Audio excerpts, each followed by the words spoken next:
We're here with Scott Crabtree, and Scott, you went to the big biannual conference in Orlando, and the conference is a positive psychology conference, and positive psychology has had some rocky times of people misinterpreting what that is. So can you nutshell that and then give us the latest of what comes from that conference on the term positive psychology?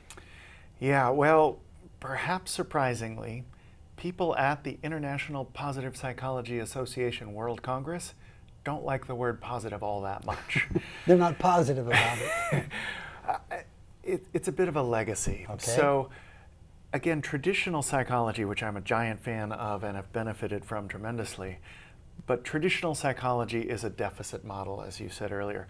What's wrong with people and how do we get them normal? So a specialist in that traditional psychology would know in their field the techniques of bringing someone who is suffering some problem back up to normal. Yep. How do we cure mental illness? How do we treat depression, sadness, etc.?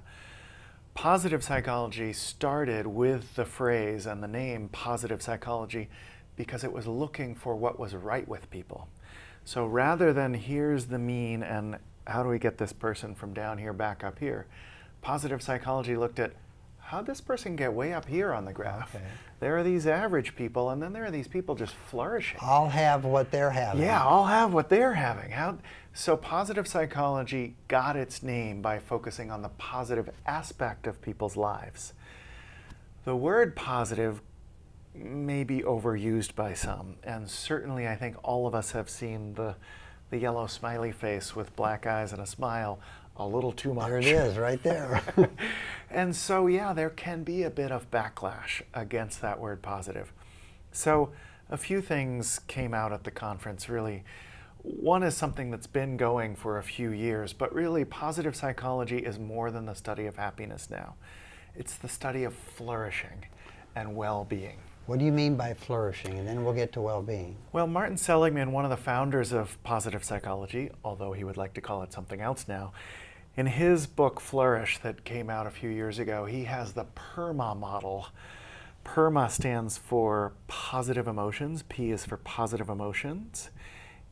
E in PERMA is for engagement or flow, as we talked about earlier.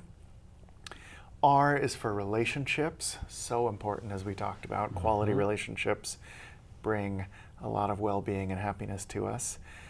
Meaning is the M in PERMA. Where's the sense of meaning in your life? Meaning and happiness, closely related, the way scientists define happiness, but not always exactly the same thing. You can pursue meaning and not be pursuing happiness, and vice versa. So meaning and achievement or accomplishment. So positive emotions, engagement, relationships, meaning, and achievement.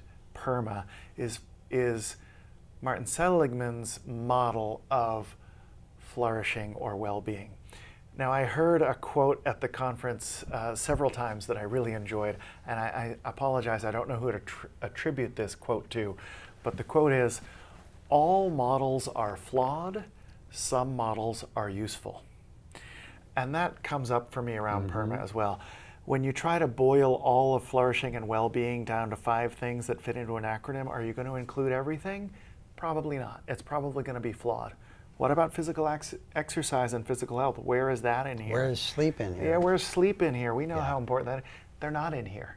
And so it's a flawed model, but it's still a useful model. It's a memorable way of capturing that positive psychology is not just positive and smile all the time and everything's great. It's flourishing and meaning and accomplishment and relationships more than just fluffy happiness as some people consider it. So it's beyond fluffy happiness. Yep. Not that all happiness is fluffy, but some of it can be. Very good. Excellent. Thank you. My pleasure.